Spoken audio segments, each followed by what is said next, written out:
माननीय सदस्य नासिर हुसैन पर कोई आरोप नहीं लगाया। उन्होंने इतना कहा कि ये जीते तब पाकिस्तान जिंदाबाद के नारे लगे। इनमें इन पर क्या आरोप है? नारे तो किसी और ने लगाए, मगर नारे क्या लगे? पाकिस्तान जिंदाबाद के लगे। क्यों लगे? Chair.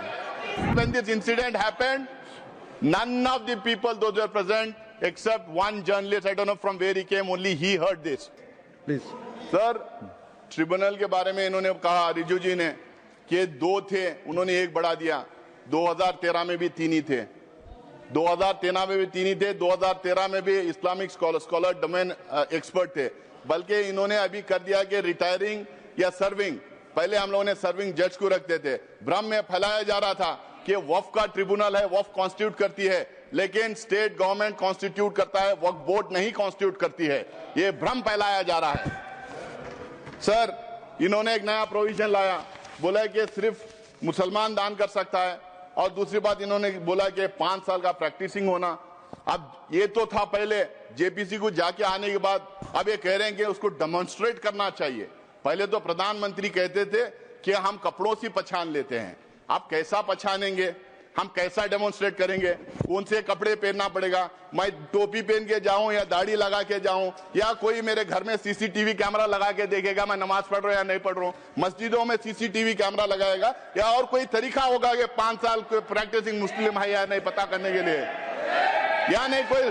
रिजू जी से मैं पूछना चाह रहा हूं, क्या एक दूसरा डिपार्टमेंट खोलेंगे कि ये आइडेंटिफाई करने के लिए प्रैक्टिसिंग मुस्लिम है या नहीं? और वो जो सर्टिफिकेट देंगे उस पे भी मोदी जी का ठप्पा रहेगा कि ये मुसलमान है या नहीं करके बोल के। हाँ, मोदी जी की फोटो भी लगा देंगे उस सर्टिफिकेट पे। सर, वक्फ बाय यूजर की बात, तो सबसे बड़ा मार जो इस बिल में ला रहे हैं वक्फ बाय यूजर, क्यों ये ला रहे हैं सबको पता है। इनकी सारी की सारी जो है निगाह संपत्ति पे है, जमीन पे है, लैंड पे है। धारावी पे में किसको दिया है उन्होंने? करोड़ों के भाव पे किसको दिया? कल मैं टीवी डिबेट पे था, एक जेपीसी की मेंबर थी इनकी मेरे साथ में, वो कह रही थी कि हम लैंड मोनेटाइज करेंगे। तो समझ में आ गया, मोनेटाइज करके किसको देंगे? तो वक्फ बाय यूजर का मतलब क्या है सर? इस देश में, हमारा देश प्राचीन देश है, इस देश में अलग अलग टाइम अलग अलग धर्म के स्थल बने हुए। हमारे देश में इतने किंगडम्स थे, राष्ट्रकूटा से लेके मौर्य से लेके चेरास, कदम्बास, विजयनगर एम्पायर, अशोका साम्राट का पता नहीं क्या कितने थे, बादशाहें थे, ब्रिटिश गवर्नमेंट थी। यहाँ पे सिर्फ मस्जिद मंदिर की बात, सिर्फ मस्जिद की बात नहीं सर, इस देश में बहुत खूबसूरत मंदिरें बने, जबरदस्त मॉन्यूमेंट्स हैं देखने के लायक, गुरुद्वारास हैं, चर्चेस हैं, मस्जिद हैं। अगर आप 400, 500, 600 साल पुराने इमारतों के कागज पूछेंगे, तांबे में, पीतल में जहां लिखा था, कहां से ढूंढ के लाएंगे? उसका प्रूफ सिर्फ ये है, ये हर समुदाय के लिए सही है कि those properties, those institutions exist even today and they are in long usage. That is the proof of that being in waqf. There is waqf by user, there is temple by user, there is gurudwara by user, there is church by user, there is mata by user, there are so many religious institutions by user. किसका proof मांगेंगे? जब हमने बोला तो ये बोले कि हम प्रोस्पेक्टिवली अब ये करेंगे, रेट्रोस्पेक्टिवली नहीं देखेंगे। भाई, जो रजिस्टर्ड नहीं है वक्फ बाय यूजर, अगर 200-300 साल पुरानी है तो उसको कैसा मानेंगे आप ये कह रहे हैं कि और दूसरा उसमें ये बोल रहे हैं कि डिस्प्यूटेड है। तो मैं प्लेसेस ऑफ वर्शिप टैग की बात कर रहा था। अगर डिस्प्यूटेड है, गवर्नमेंट है, तो फिर हम नहीं करेंगे। बट डिस्प्यूटेड कैसा है? डिस्प्यूटेड तो एक ही थी, वो बोले थे अयोध्या का मसला छोड़िए, बाकी के पूरे इसमें आ जाएंगे। आप कैसा डिस्प्यूटेड, पुराने इदारों के डिस्प्यूट कैसा हो जाएगा? ये खोज रहे हैं बार बार देश में दंगे फसाद करवाने का। ये डिस्प्यूट लड़ना, दंगे फसाद करवाना, अपना वोट बैंक क्रिएट करने की राजनीति कर रहे हैं वक्फ बाय यूजर को निकाल के। और दूसरा, अब ये कह रहे हैं कि हम उसको ले लेंगे। अब मेरा टाइम बढ़ा है, मेरा पार्टी का टाइम लूंगा ऑलरेडी मैं मेरे पार्टी हमारे पार्टी का समय बाकी है, इनको 25 मिनट दीजिएगा। और उससे ज्यादा साहब ने कहा था। प्लीज तो सर अब एक बोल 25 मिनट क्या 30 मिनट समय यहाँ 20 मिनट लिखा हुआ है। देखो साहब, मैं 20 मिनट के रात बाद के कृपया समय देखिए। मैं ऑलरेडी माननीय एलओपी ऑलरेडी बोलने से अतिरिक्त समय दिया मैंने। प्लीज आप मैं ले रहा हूं सर। आप बोल। सर दूसरा सर, आप ये कह रहे हैं कि वक्फ बाय यूजर ऐसा ही रहेगा जो रजिस्टर्ड है, और दूसरी तरफ कह रहे हैं कि पोर्टल हम नया ला रहे हैं और उस पोर्टल में हर एक वक्फ को फिर दोबारा रजिस्टर करना पड़ेगा। भाई वक्फ बाय यूजर वो रजिस्टर्ड हो गया था, सीधा उठा के डाल लीजिए उसमें, आप फिर दोबारा उनको क्यों रजिस्ट्रेशन करें? आप चाह रहे हैं कि फिर वो दोबारा पेपर उससे मांगे, आप पेपर ना दें, फिर आपके लोग जाके दंगा फसाद करें और आपका वोट बैंक बढ़ता रहे। ये आपका वो है। सर तीसरा ढांचे की बात कर रहा हूं मैं। ये बहुत जोर जोर से रिजू जी बोल रहे थे कि ये सेक्युलर कैरेक्टर है वक्फ बोर्ड का। वक्फ बोर्ड का सेक्युलर कैरेक्टर है। वक्फ बोर्ड सिर्फ एडमिनिस्ट्रेशन और गवर्नेंस नहीं देखती है, वक्फ बोर्ड रिलीजियस अफेयर्स में भी दखलंदाज करती है, रिलीजियस अफेयर्स भी देखती है। अगर आपको इतना ही है, अगर आप कह रहे हैं, अगर मैं आपकी बात भी मान लूं, तो मैं आपसे पूछना चाहता हूं, क्या हिंदू रिलीजियस एक्ट के तहत जो इंस्टीट्यूशंस बने, एंडोमेंट एक्ट, मुद्रा department, places of Hindu religious places act, SGPC और अलग अलग समुदाय के जो इदारे जो बने हैं, क्या उसमें एक मुसलमान, एक सिख, एक बुद्धिस्ट, एक जैन को आप रखेंगे? क्या मुझे रखेंगे आप उसमें? आप मुझे रखेंगे आप उसमें? ये बिल्कुल मेरे राइट के खिलाफ है। जो कॉन्स्टिट्यूशन मुझे जो राइट देता है उसके खिलाफ है, और इसको लेके काफी जजमेंट भी है। दूसरा सर, मैं उसके सारे को, और ये जो कह रहे हैं, और ये जितने यहाँ पे हैं, अब Bihar Hindu religious trust act, Madras Hindu religious and endowment act, Orissa का, तमिलनाडु का, उत्तर प्रदेश का, आंध्र प्रदेश का, सब में साफ लिखा जाता है कि सिर्फ और सिर्फ हिंदू वहां रहेंगे और कोई और दूसरे मजहब का आदमी नहीं रहेगा। जब वहां पे वो एक्ट में ही है, तो यहाँ कैसे आप दूसरे लोगों को देंगे? आप एक्चुअली क्या प्रूव करना चाह रहे हैं? आप लाके क्या हमारे ऊपर भरोसा नहीं? क्या हम काबिल नहीं अब हमारे इंस्टीट्यूशंस को चलाने के लिए? आप हम लोग को सेकेंड ग्रेड सिटीजन बनाना चाह रहे हैं, हमारे ऊपर स्पाइंग करना चाह रहे हैं आप।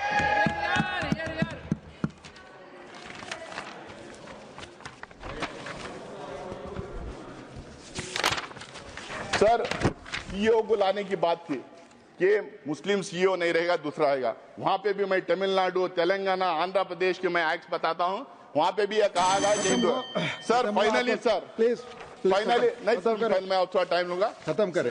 नहीं फाइनली अब 25 मिनट हो गए sir, finally please do not take sir नहीं फाइनली 3-4 इश्यूज के बारे में बोलूंगा सर। रिजू जी कल भी बोले, आज भी बोले, 123 प्रॉपर्टीज को लेके भ्रम फैलाया जा रहा है। ये सारे के सारे 123 प्रॉपर्टीज आके या तो दरगाह है, या तो मस्जिद है, या तो कब्रिस्तान है, या तो ईदगाह है। ये झूठ है। ऑथेंटिकेट करो, ऑथेंटिकेट करो, उसकी लिस्ट में आपको देना चाह रहे हो। ऑल 120 और इसको आपकी बात Jairam ji, Jairam ji, another 5 minute, another 5 minute, Radha Mohan Das Agarwal. नहीं आपकी बात माननीय, जो भी असंसदीय शब्द अगर आप इस्तेमाल करेंगे वो रिकॉर्ड में नहीं होगा। प्लीज प्लीज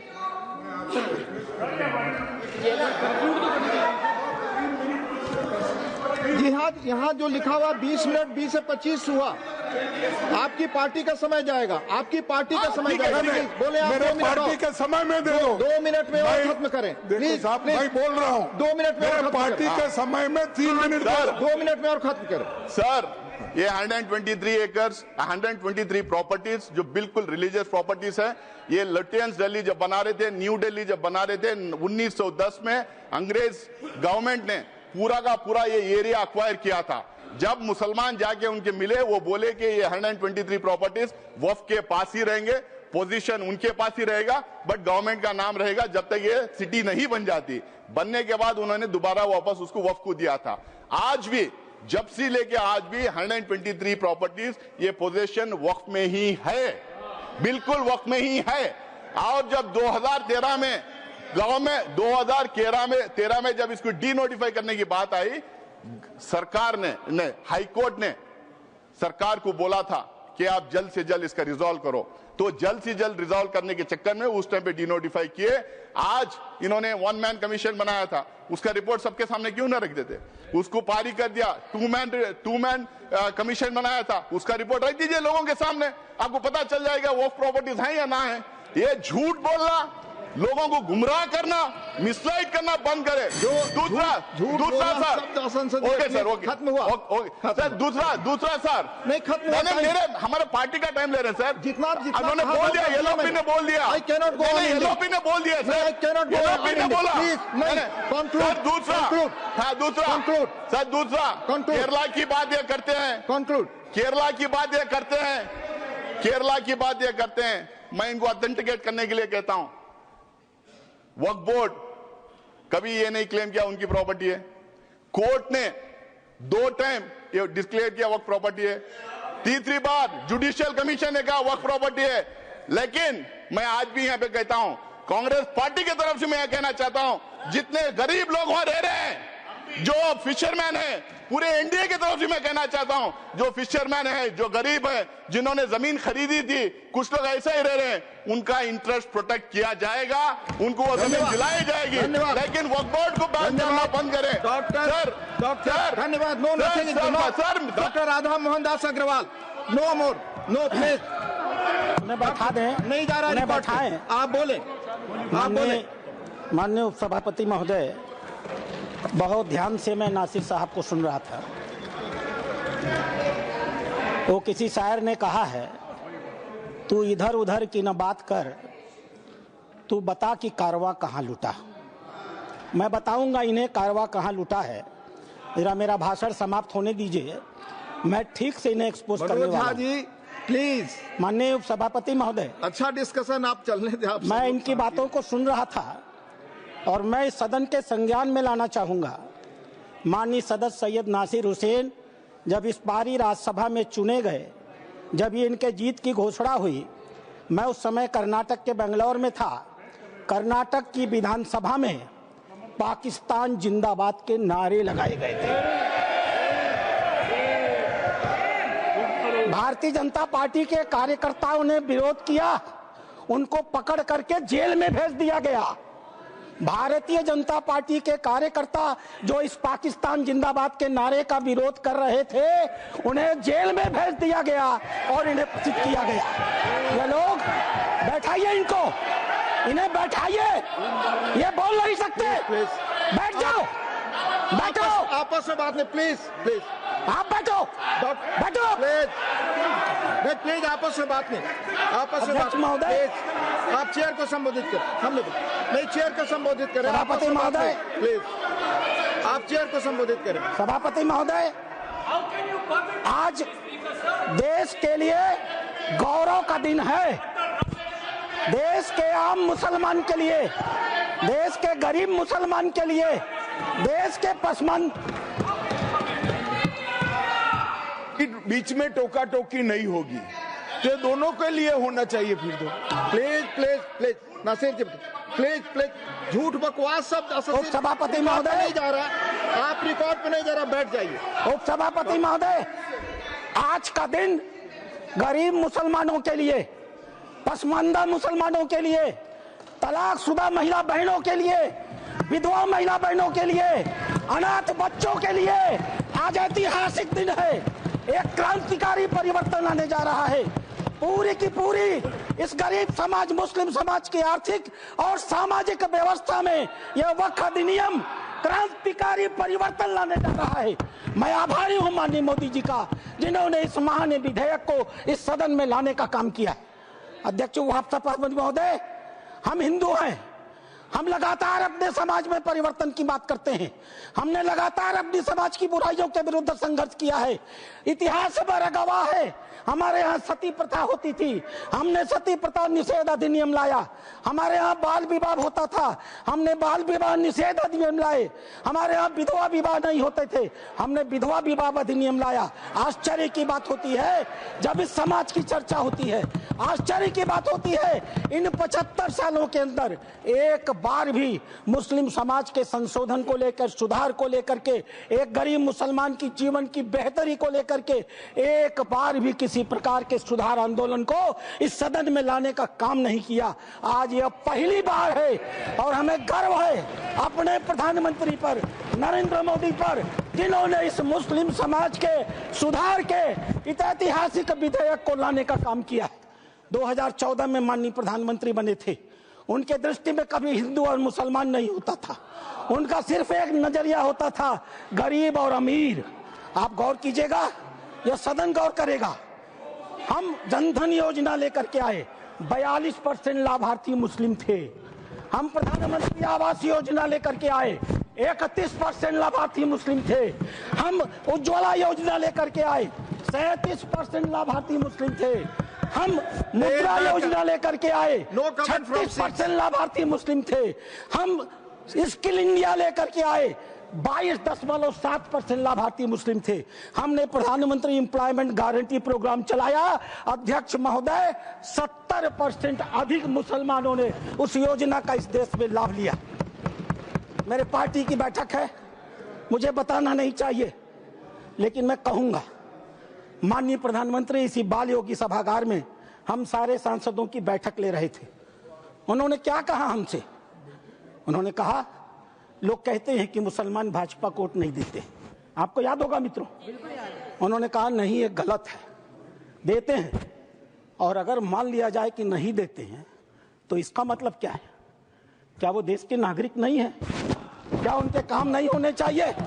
क्या उनका विकास का काम नहीं होना चाहिए?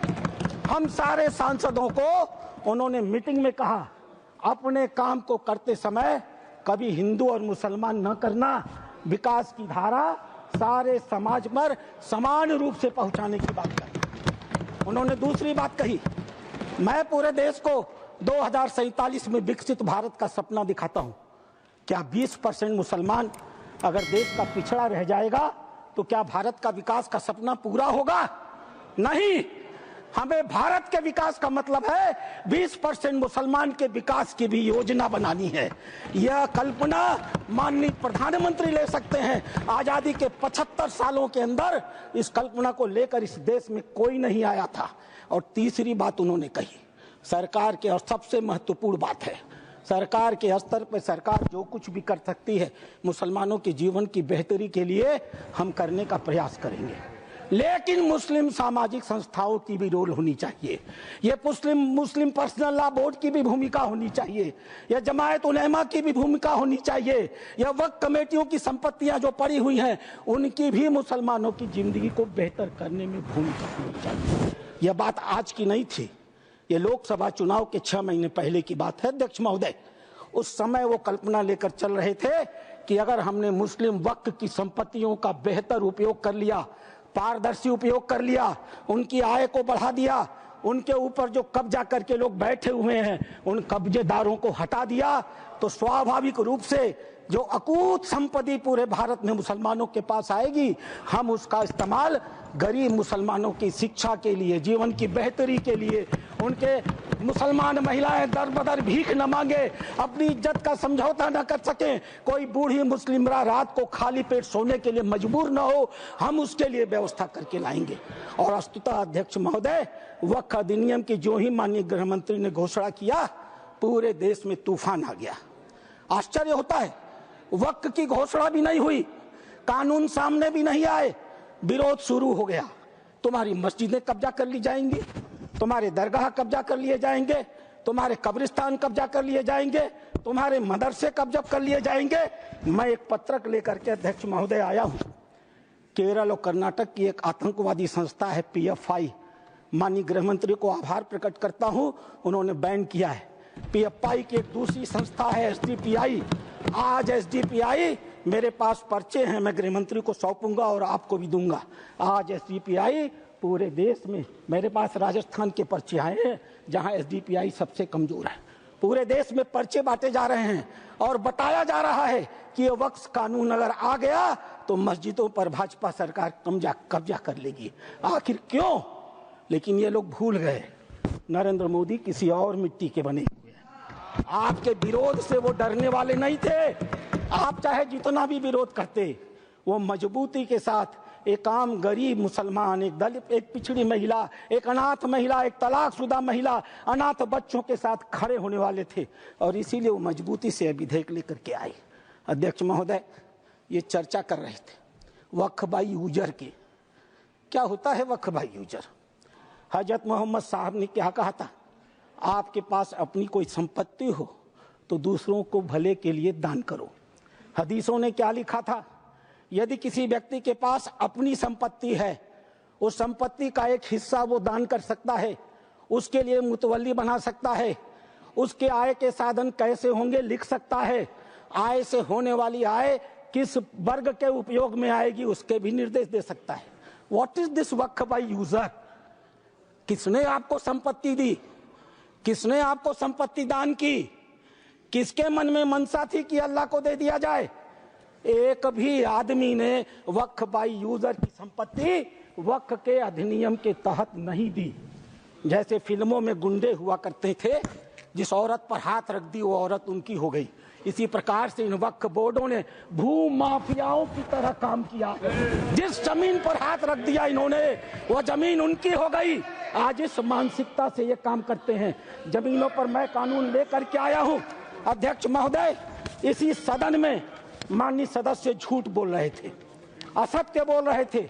1995 का यह एक्ट है, धारा 40, द बोर्ड में इटसेल्फ कलेक्ट इंफॉर्मेशन। बोर्ड स्वतः इस बात की सूचना इकट्ठी कर सकता है यदि उसे इसका कोई कारण महसूस होता है कि यह वक्फ की प्रॉपर्टी है। आगे क्या करेगा? And it any question arises whether a particular property is a waqf property और not, whether a waqf is a Sunni or Sikh board. After making such inquiry as is deemed fit, decides the question. संपत्ति पर हाथ रख दो, किसी भी संपत्ति को वक्फ बोर्ड की संपत्ति कह दो और वक्फ बोर्ड खुद ही तय कर लेगा कि वो संपत्ति वक्फ की है कि नहीं है। और जिस बेचारे की संपत्ति ले ली जाएगी उसको पता ही नहीं चलेगा। और अगला वाक्य क्या है? The decision of the board on the question under section 1 shall, unless revoked by tribunal, shall be final. Tribunal ने अगर उस निर्णय को बदला नहीं तो वह डिसीजन फाइनल होगा। और उसी एक्ट का दूसरा हिस्सा है अध्यक्ष महोदय, no appeal shall lie against any decision or order whether interim or otherwise given or made by tribunal. Tribunal के द्वारा कोई भी आदेश जो दिया गया होगा उसके खिलाफ किसी प्रकार की अपील नहीं होगी। एक अपार्टमेंट में कोई परिवार चला जाए, किराए पर मकान ले ले, और ऐसी घटना हुई है अपार्टमेंट में, किराए पर मकान ले ले, अपने 4 मित्रों को बुला ले और नमाज पढ़ ले। 5वें दिन वो कह देगा हमने इस स्थान पर नमाज पढ़ी है, यह वक्फ बाय यूजर है, अब इसे वक्फ घोषित कर दो। और घोषित हो गई। अध्यक्ष महोदय, आपके पास एक बड़ी जमीन है, खाली पड़ी है, बगल में कुछ मुस्लिम परिवार रहते हैं, उन्हें नमाज पढ़ने के लिए कहीं जाना होता है, वो उस जमीन पर नमाज पढ़ ले। आप हिंदू हैं, आप मना नहीं करते। 5 दिन 7 दिन नमाज पढ़ने के बाद वो लिख के दे देंगे कि हम लोग इस जमीन पर नमाज पढ़ते थे, अब यह वक्फ बाय यूजर हो गई, अब इस जमीन पर किसी का कोई अधिकार नहीं रहेगा। माननीय संसदीय कार्य मंत्री उल्लेख कर रहे थे उस घटना का, तमिलनाडु की घटना का उल्लेख कर रहे थे। क्या हुआ तमिलनाडु में? एक रामचंद्रन नाम का आदमी अध्यक्ष महोदय, वह व्यक्ति अपनी लड़की की शादी के लिए अपनी जमीन बेचना चाहता था। वह जमीन बेचने के लिए जब रजिस्ट्रार के घर गया, ऑफिस में गया, तो पता चला कि वह जमीन उसके नाम पर ही नहीं है, वह जमीन वक्फ को दे दी गई। जब हल्ला मचा, गांव के लोग रजिस्ट्रार ऑफिस में गए तो पता चला कि उन दोनों गांवों की सारी जमीन वक्फ को दे दी गई। 1500 साल पुराना मंदिर भी वक्फ के हवाले कर दिया गया। यह होता है इन लोगों का वक्फ बाय यूजर अध्यक्ष महोदय। और आश्चर्य होता है, इन्हें बैठाया जाए अध्यक्ष महोदय, आश्चर्य होता है। मैं भी जेपीसी का मेंबर हूं, ये भी जेपीसी के मेंबर हैं, ये गवाह है इस बात के। मैं लगातार जेपीसी में जितने भी विटनेस आते रहे, इनके बड़े बड़े धार्मिक मतावलंबी, मैं उनसे कुरान को कोट करके कहता रहा। मैं कुरान पढ़ता हूं, कोई बुराई नहीं है किसी धर्म को पढ़ने में। मैंने कुरान को कोट करके कहा कि मौलवी साहब ये तो बताओ कि इस कुरान में या किस हदीस में यह लिखा है कि अगर हमने कोई संपत्ति दान नहीं की तो तुम उसको वक्फ बाय यूजर मालिकाना मान लोगे। किसी के पास एक भी मेरे सवाल का जवाब नहीं दिया। इन लोगों ने क्या किया मालूम है? वो जो ओवैसी साहब वहां बैठते हैं ना, उन्होंने मेरा नाम रख दिया मौलाना डॉक्टर राधा मोहन अग्रवाल। अब इससे बड़ी मेरी जीत क्या हो सकती है? मैंने इनसे पूछा, इस बात पर बहस होती है कि डीड लिखित गया या नहीं। मैंने इनसे कहा, जब हजरत मोहम्मद साहब ने अपने आयतों में लिखा है, 3 आयतें हैं, 4 आप चाहिएगा तो मैं पेश करूंगा। 4 आयतें हैं जहां हजरत मोहम्मद साहब कहते हैं एक भी पैसा अगर किसी को दो तो उसको लिखो, उसका उदाहरण दो, उसका विटनेस बनाओ, ताकि ताकीद रहे कि कल तुम्हारे देने को कोई चुनौती न दे पाए। एक भी पैसा दो तो लिखित दो। और तुम कहते हो कि तुम्हारे पास ये सारी संपत्तियां हैं जिसका कोई लिखित रिकॉर्ड नहीं है, फिर भी वक्फ है। मेरे एक भी सवाल का जवाब, मैं उस कमेटी की बातों को बोलता नहीं, लेकिन चूंकि इन्होंने कमेटी का उल्लेख कर दिया इसलिए मैं इन्हें एक्सपोज कर रहा हूं। मेरे एक भी प्रश्न का जवाब ये लोग नहीं दे पाए। खाली मुझे कहते थे कुरान पढ़ते हैं मौलाना है, कुरान पढ़ते हैं मौलाना है। अरे कुरान मैं पढ़ता हूं, तुम तो मुसलमान हो, बचपन से पढ़ते हो ना। मैं पढ़ूं और बताऊं कुरान में क्या लिखा है? मार हो जाएगी, मार। ये हिंदू की भलमनसाहत है जो कुरान पढ़ के तुम्हें बताता नहीं है। अध्यक्ष महोदय दूसरी चीज, अध्यक्ष महोदय दूसरी चीज, सरकार इनकी थी, इन्होंने वक्फ को अभय दान दे दिया। और क्या नारा दिया? जो जमीन सरकारी है वो जमीन हमारी है।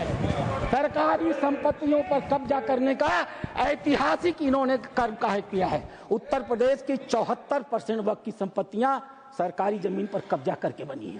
तेलंगाना में 50% की संपत्तियां सरकारी जमीन पर कब्जा करके बनी है। पूरा अभयदान इनको मिला था अध्यक्ष महोदय, और उसका फल क्या हुआ? 2006 में सच्चर कमेटी की रिपोर्ट आई। सच्चर कमेटी ने कहा 4,50,000 संपत्ति है और 6 लाख एकड़ जमीन है।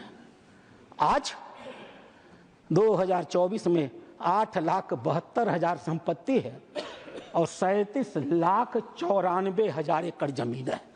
2006 से 2023 6 लाख एकड़ से बढ़ करके 37,94,000 एकड़ जमीन इनकी हो गई। इन्हें बताना तो पड़ेगा सभापति महोदय कि आखिर 31 लाख अतिरिक्त जमीन इन्होंने पाई से कहां से है। इन्हें उसका उदाहरण देना पड़ेगा। अध्यक्ष महोदय, जितना ये कांग्रेस के पहले वक्ता रहे हैं, जितना समय ये बोले हैं, मैं भी उतना ही समय बोलने वाला हूं। यह मेरा अधिकार है सभापति महोदय। मैं एक बात कहना चाहूंगा अध्यक्ष महोदय, इन्होंने चर्चा किया कर्नाटक के हैं ये, मेरे पास कहां गई? Please conclude sir. अध्यक्ष महोदय, मेरे पास ये रिपोर्ट है। यहां बोलने के पहले मैंने इस रिपोर्ट को ऑथेंटिकेट किया है। माननीय उपराष्ट्रपति महोदय के पास इसको लिख करके भेजा है। ये सांसद महोदय कर्नाटक के हैं, पाकिस्तान जिंदा वाले। एक शब्द भी इन्होंने इस रिपोर्ट के बारे में नहीं बोला। यह रिपोर्ट जेपीसी में प्रस्तुत हुई है, और जेपीसी में प्रस्तुत हुई है तो यह ऑफिशियल डॉक्यूमेंट है। यह रिपोर्ट मैं पढ़ूंगा अध्यक्ष महोदय, यह मेरा अधिकार है। मैं आपको बताऊंगा कि कर्नाटक के अंदर किन किन नेताओं ने वक्फ की कितनी कितनी संपत्तियों पर कब्जा कर डाला है। नाम पढ़ता हूं मैं। Qamrul Islam foreign minister, Suryavanshi ex MP, CM Ibrahim ex union minister, Rahman Khan ex union minister, Abdullah Sharif Waqf board official, NA Haris MLA, MA Khalid ex CO, Mumtaz Ahmed Khan chairman, Mohammed Sanaulla IAS, mister Sindhu Giri former minister, MF Pasha IPS, Khaneez Fatima MLA, CK Jaffer Sharief foreign minister. और एक नाम अध्यक्ष महोदय, प्लीज कंक्लूड, एक नाम अध्यक्ष महोदय, we will take it from the party सदन time. की मर्यादा में। Sir, please conclude, otherwise we have to take it from the party time. मैं कंक्लूड कर रहा हूं। इस सदन की मर्यादा में मैं एक नाम लेने से इनकार करता हूं। वो इस समय सदन में है भी नहीं। नाम क्या है अच्छी तरह से जानते होंगे। अध्यक्ष महोदय,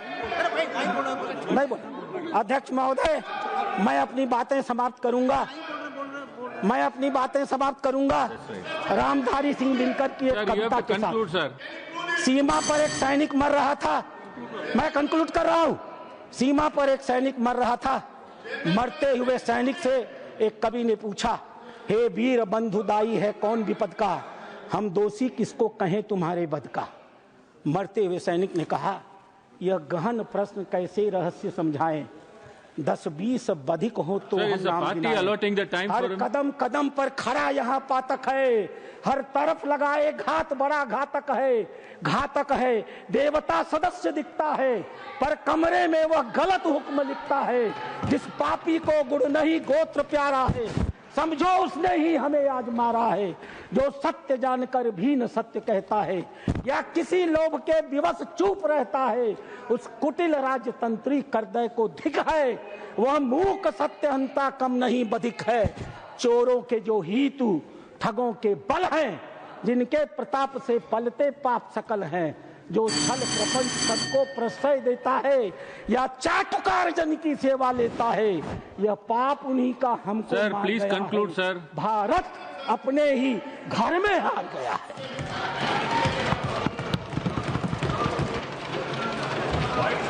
I call upon the next speaker, Mohammad Nadimul Haig.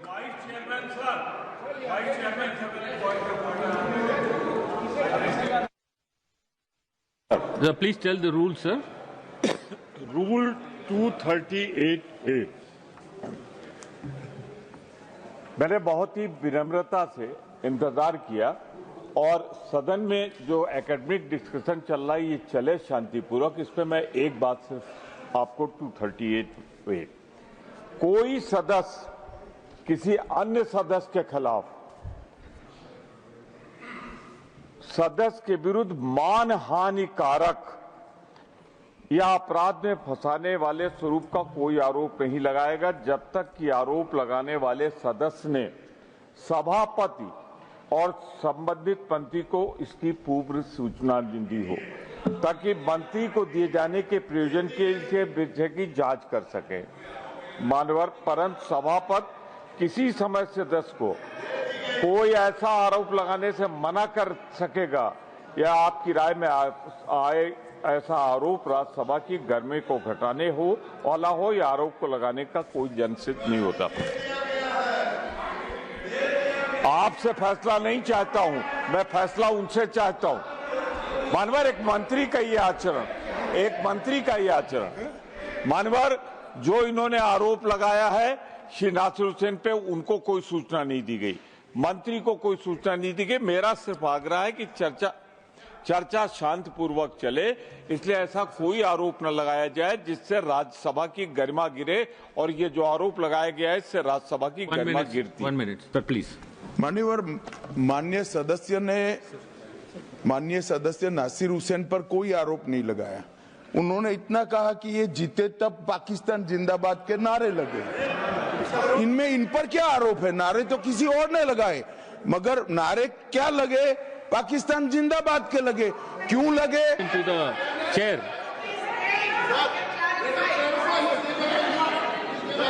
My name is called. My name is taken, sir. Sir, My name is taken. Sir, that I just given. Sir, that is what. Sir, Sir, when that this is what- incident happened, Sir, that is sir, what- sir, when this incident happened, none of the people, those who were present, except one journalist, I don't know from where he came, only he heard this. After that, nobody Sir. else heard this. Then, even then, on air, I told my government, I requested my government that if somebody has done that, he has to be arrested and tried according to nothing the will go law on of the record. land. Sir, nothing will go on record. I'll call upon the next speaker.